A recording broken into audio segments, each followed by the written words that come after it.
Hi everyone. So today I definitely want to talk about the Black Lives Matter movement and just the current issues that our country is facing.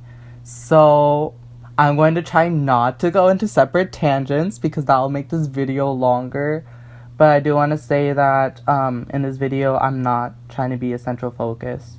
I want my statements to be considered, of course, and that I want you to at least respect my opinion. And in this process, I've been just trying to educate myself and to make sure to do my research. And even now, I'm still going to continue to educate myself and do my research after this video. But the point of this is I want to use my platform for good rather than to neglect this issue, because this issue definitely needs to be addressed and it needs to be talked about. It needs to be discussed, whether within your own self or the people around you. The issues of police brutality just need to be addressed, period. I'm not trying to be a central focus of this video, of course not. I think this matters more about what's going on. So I will say a few disclaimers. Number one, if you're going to comment down below and try to start a debate with me, I'm not going to respond to your comment. And that's because, one, my primary communication is not YouTube, so it's going to be more of an inconvenience for me to respond to your debates.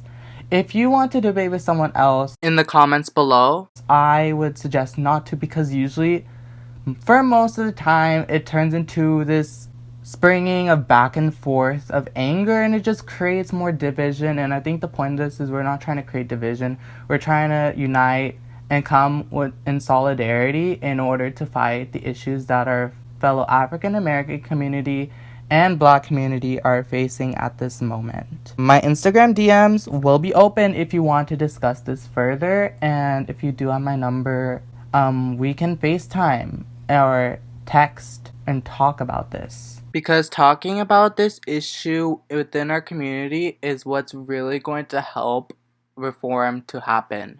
With that being said, I want to say that, yes, I may go into some of my views, but the point of this is not just to talk about what my opinions are about this, what my thinking is.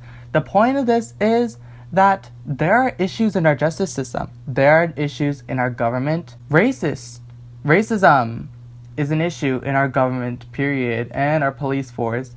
And it's clearly been seen for a long period of time. And the issues that need to be fixed, yes, they are going to be very difficult, but they're not impossible to fix. I mean, although racism has been a thing for 400 years for our fellow African American folks and Black folks, it's not impossible to help reform and bring change to those issues. I'm definitely not invalidating the feelings that African American people and Black people are facing at this moment, the pain that they're experiencing right now, seeing the fellow people in their community perish in the hands of police officers, in the hands of white supremacists, in the hands of our own government. I think what people misunderstand is they think this protest is all just about George Floyd. And I want to say this is more than George Floyd. Although George Floyd sparked these protests that are occurring, and yes, George Floyd's death was definitely tragic. No one deserves, even though he gives a counterfeit $20 bill, no one deserves for someone else to be putting their knee on their neck for 8 minutes straight to the point where they can't breathe. No one ever deserves that in the hands of the police for something as little as that. Beyond George Floyd, there have been other individuals that have been brutally treated by the government. Well, not the government, but yes, the government, but specifically the police force. Look at Breonna Taylor, look at Ahmaud Arbery, look at Tamir Rice, look at the case of David McGetty, look at Charlena Lyles, look at Stephen Clark, look at Sandra Bland, and there are many more individuals to even list off. But you need to understand that this issue has been going on for a period of time. So don't try to say that there isn't racism within these institutions, because there definitely is issues related to racism. I send my support to all those that are suffering because of these deaths, and I do send my love and prayers to all those that are mourning these deaths, that are trying to make change from these deaths and to better the treatments of their communities. And of course, I will use my support in order to bring that change, whether that might be spreading awareness, educating people, signing petitions, donating, protesting. I will do whatever I can. And I will also say, I understand, I'm not the most privileged person in the world, but I will understand I do have some privilege compared to other individuals. I'm a cisgendered man. That gives me privileges that cisgendered women or transgender men or non-binary people don't necessarily have. And yes, I'm Indian, but that doesn't mean that I'm treated as brutally as our fellow African American folks or black folks. And of course, with the color of my skin and my ethnicity, I do face different challenges, but nonetheless, I will never know what it's like to be black. And although I do have a darker skin tone, I would, for the most part, never have to fear being brutalized by a police officer. Yeah, I would, for the most part, never have to worry about most of the challenges that other Black Americans and African Americans face. Yeah, I'm just gonna say I'm going to use my privilege for good. And of course, my family is in the lower middle class, and we don't for the most part make a lot of income. But I think because of that, I'm grateful that I do have FAFSA, and that with that financial support, I can use that money for supporting a good cause. And to help better this cause and not to invalidate it. So next I wanted to talk about is silence on the issue. So I'm going to just say straight up, if you're silent about this issue, there's an issue there. Although most things in this world is a spectrum, I feel like with racism, it's binary. Because it's if you're not going to speak up against racism, you're letting it exist because it doesn't bother you. And because it doesn't bother you, there's just racism there. And if you're being silent about this issue, you need to educate yourself, and you need to use your platform for good. You need to educate others and help those who need it.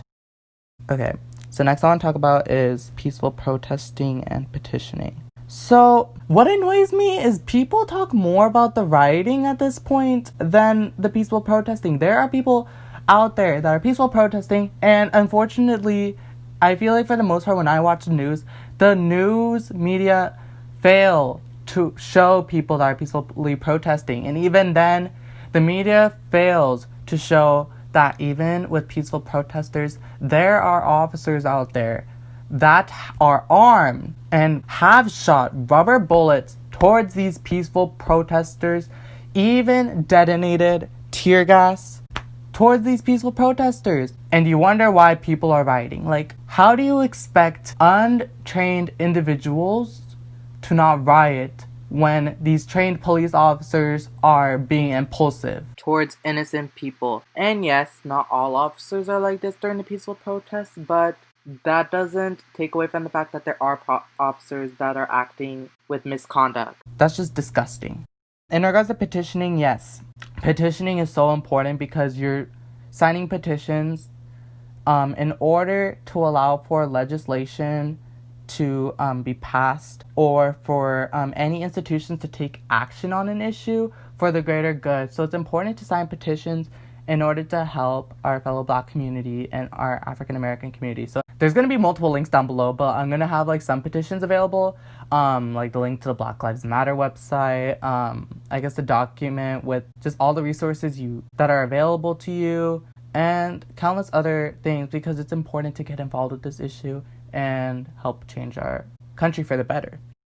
So donating is important, because if you don't have the money to really fight for a cause, it's going to be very difficult to make it happen. So you have to donate to those who need it and help me to make change for the better. I think links will be down below as well for that. Spreading awareness, yes. You can't be silent on this issue. That's just, if you're being silent on this issue, it's going to create a bridge to where that issue can't be solved, and that issue is just going to stay present in our country. So you have to be spreading awareness. You have to be educating yourself, educating others on the issues that our Black folks and African American folks are facing. And also, one of the more important things we need to talk about is voting. So I know recently some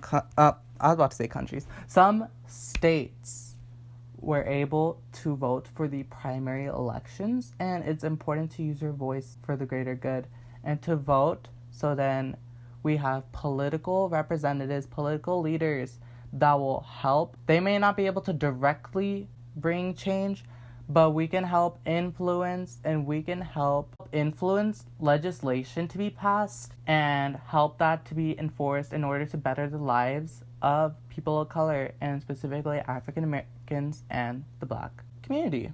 So it's important to vote, because if there isn't legislation passed, it's like, how are we going to really bring reform? Like during the Reconstruction era, the 13th, 14th, and 15th Amendments needed to be passed in order to end slavery. Even with the Civil Rights Movement, the Civil Rights Act had to be passed by the legislature to end segregation. I mean, of course, there are some implicit segregation still going on. That is an issue that still needs to be solved as well. But for the most part, like Supreme Court rulings, things of that sort, those needed to be in place in order to bring change for the greater good. And I do want to say, like Obama said, I do appreciate Obama for saying this, but he said no president can bring this change, and rather we need to take it into our own hands to bring that change. Now I also want to go with educating your family and community. So there are some people out there that may not be able to protest, and that's because coronavirus still exists. And in addition to that, it's like there are some people in our household that might still use racist remarks, and it's important to not let that go silent, because it's people like them that really prevent from our country from ever changing out of this racist shell that's like in our systems. So it's important to educate them while educating ourselves, so then we can bring out valid arguments in order for them to be convinced that any racist remarks that they're saying is wrong, and it brings damage to others. It brings damage to people of color, brings damage to the African American community, brings damage to the Black community. So it's important to educate as well. Also, I do want to talk about my view in regards to like police officers. So for me, I do understand that there are good officers out there, but that doesn't discredit the fact that there are bad officers out there that do brutalize African Americans, that do brutalize our fellow Black folks. We need to know that the system as a whole is just very messed up, very corrupt, and we need to make sure that legislation can be passed, that some policies can be passed, so that the police system can be reformed, so that they can actually protect everyone. Because all lives cannot matter until Black lives matter. Next, we're going to go into a complex issue. So this, it's going to be very hard to talk about this, because the only wrong opinion I can think of with the rioting and looting is if you're really more concerned about the rioting and looting than the fact that there have been police officers for a period of time have been brutalizing African Americans and Black Americans. And if you're discrediting the fact that literally there's officers that are targeting peaceful protesters, like if you're really trying to say that the looting is the issue, like there's something wrong there. Like, I mean, yes, I have my views on it, but it's not like I'm saying it's worse than innocent people literally having to be taken by people that are supposed to protect them. Like, rioting and looting is just the tip of the iceberg. Okay, so now we're going to go into this complex issue. So, I'm still educating myself to this day, and just please bear with me. So, I do want to say, with the rioting and looting, I do want to consider that this is different from overall when white people were protesting during the coronavirus, when they wanted the economy to open up so then they could get their haircuts, they can go to the salon.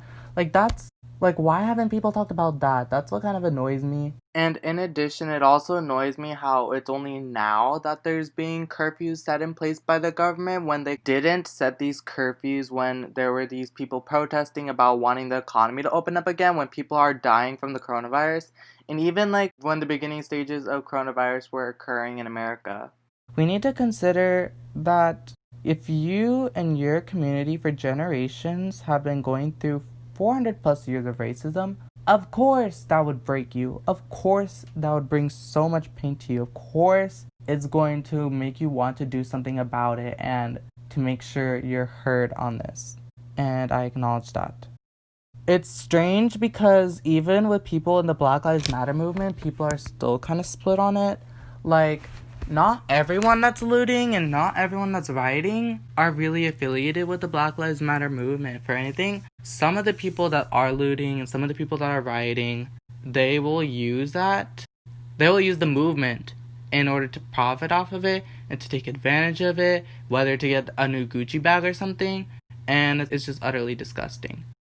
Going along with this, the concern is not necessarily the property that's being destructed, but it's more like the people that are being affected in the middle of it. Because it's like, even there are some like irresponsible looters and rioters out there that'll vandalize like local businesses, and it'll just bring damage to innocent people that shouldn't be receiving this aggression. We have to make sure that we're targeting our aggression and anger and fight for justice in the right direction. In my eyes, it just does more harm than good, and that's why I don't necessarily agree.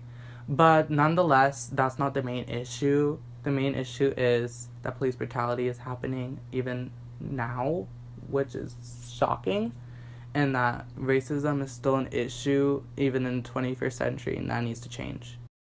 Regardless of who the individual is, like during this situation, with looting and rioting, it's going to reinforce the stereotype of how African Americans and Black people, it disgusts me saying this, but it reinforces the stereotype that they're aggressive and that they're violent, and we don't want that stereotype to be reinforced, because if that's the case, it's going to be difficult to bring about that change, because it's going to continue for racism to come from other people to still exist, and it's going to make it more difficult for reform to happen. I'm not saying that the people that are rioting or looting are bad people. They're definitely not. Like, for the most part, it's like there's a lot of emotional trauma that comes from it. Furthermore, I have been doing some research, so I do want to mention a feminist that is important to feminist theory, Audre Lorde.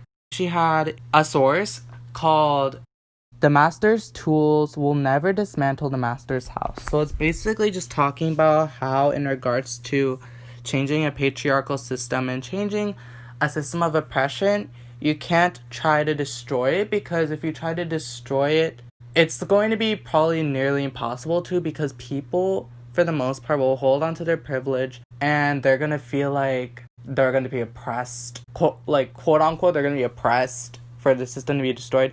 But rather, we need to kind of dismantle and to kind of reform the system rather than try to destroy it. And mind you, Audre Lorde is a Black lesbian woman. I am using this specifically because she is a feminist, and I feel like, for the most part, it's important to remember that with our actions, there needs to be reason with it as well. And we need to make sure that with the actions we're doing, we need to make sure that it's bringing more good than harm, and that if it's being more effective. And then I also want to say another thing. I did look back on Letter from Birmingham Jail, because I did read it senior year by Martin Luther King. And yes, I know, I'm not trying to throw it out there because Martin Luther King, I do understand there are quotes where he said that writing is the language of the unheard. But is it the most effective language? That's a question I have. This quote is also very good to think about as well. So, in Letter from a Birmingham Jail, he wrote this while he was in jail, of course, for a crime I bet he didn't even commit, because freaking police system sucks. But besides the point, he's talking about how we're going to bring about change in our corrupt system. And he's just talking about how we're going to act upon it. He just mentions specific examples like Jesus and Martin Luther and Abraham Lincoln and Thomas Jefferson, who brought change in their circumstances. So then he talks about, so the question is not whether we will be extremists, but what kinds of extremists will be. Will we be extremists for hate, or will we be extremists for love? Will we be extremists for the preservation of injustice, or will we be extremists for the cause of justice? So I just want you to think about that, and to really think about kind of the purpose of the rioting and looting. But I will consider that not everyone that's in the Black Lives Matter movement is the cause of these rioting and lootings. There are people that will just take advantage of it. So it's a complex issue, like I said. So it's not really black and white. It's a definitely gray area, for sure. I will not deny that. And it's not like the rioting is, like, the main issue. I just feel like I should talk about more because, like, there's just so much that goes along with it. And it's not like you can just say one sentence and it's like, period, like, unequivocal. Like, no. It's definitely something you need to discuss in depth. In addition to this, I do understand that with the peaceful protests, unfortunately, rioting and looting is an unintended consequence because there will be people that want to take further action. So it's not like it's something that can necessarily go away and can just necessarily disappear just because there's so much connected to it. Like, so much pain, so much trauma, so much anger in general that goes along with it. That's been, like, present for a period of time. Let's start with the history. It's definitely not comfortable for me talking about how Europeans really colonized America and really took away land from Native Americans and killed them. Well, not killed all of them, but killed a good majority of them. Like, that doesn't make me comfortable talking about that. I'm not invalidating the fact that it's definitely horrible and that it's a reality. Like, it's just uncomfortable because it's like I was born on this soil, and this is a soil where Native Americans used to live, but their land got taken by Americans, and that's why it's uncomfortable. I'm not shying away from the fact that this is the reality. It's just that it's difficult to think about that this is the country I live in, and that the roots of this country was from essentially looting. With the Boston Tea Party, like, yeah, that brought change and that really allowed for the establishment of America to happen, but it's not like America's definitely not in a good place, to say the least, and we don't want to set a bad foundation for future problems to occur. And of course, not every system is perfect. I understand that, but it's like we want to make sure that the good foundation in order to allow for that reform to happen. So, defunding the police. I know the Black Lives Matter movement have definitely talked about signing a petition to defunding the police. So I definitely have to educate myself further because I was, like, kind of confused, like, what they meant by defunding the police. But after doing my research, I did notice that the police is funded a good amount and more than they should be. Like, I feel like I agree that they need to be defunded a little bit, and I think that funds could go to housing the homeless and providing resources for the underprivileged communities that need it, and using those funds that can definitely be more effective than having to risk giving all those funds to the police, to even risk for more African Americans and more Black Americans to be brutalized. So I will acknowledge that. I do want to say that I stand in solidarity with the Black community and the African American community, and that the issue is not rioting. The issue is not, oh, they're, like, so extreme and, like, they're reacting so violently.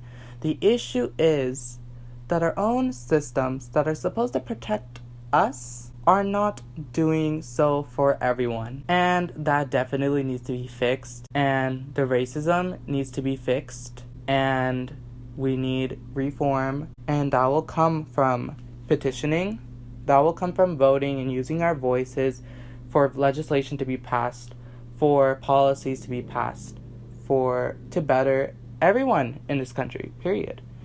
And spreading awareness is definitely important. Donating is important. Please donate if you can. Please donate. And if you can't donate, there's also some videos. I'm pretty sure I can put a link down below as to, like, some videos you can watch. And by watching through the ads, you are allowing for, like, monetization to occur. So then those funds are actually donated to the Black Lives Matter movement, which is amazing. And don't be silent about this issue. Educate yourself and definitely educate others, so then we can bring about change over time and that the problem will not be neglected. If there's something that I didn't quite cover, please let me know in the comment section below, because I definitely have been worried about making this video, but it's like, it's more important to talk about this issue than to be silent about it. And yes, although I've been posting on social media about the Black Lives Matter movement and the police brutality issue, I think I need to use YouTube as a platform as well to talk about it and to address it. Also, my videos are not monetized, mind you. I'm not trying to profit off of this at all. And if you think I'm trying to profit off of it, like, I don't know what makes you think that. Like, literally, have you seen how many subscribers I have? Have you seen how many views I get? Of course I'm not monetized. And if I do get monetized, I will use this video and whatever money that comes from this to donate to bail funds. I will donate to the cause Black Lives Matter movement, and I will donate money to wherever it's needed, you know? So I just want to say thank you all so much for listening, because what is there to watch? It's literally a black screen. And if you haven't already, please give this video a thumbs up. If you want to discuss this more, I mean, I already said in the beginning of this video. And also share this video. Like, it's important to, like, I definitely don't think my views are concrete in stone, but like, I think it's important to get a discussion going to know where change needs to occur. Yeah, thank you so much for watching, and I just want to say this last thing. All lives can't matter until Black Lives Matter. Okay, bye everyone.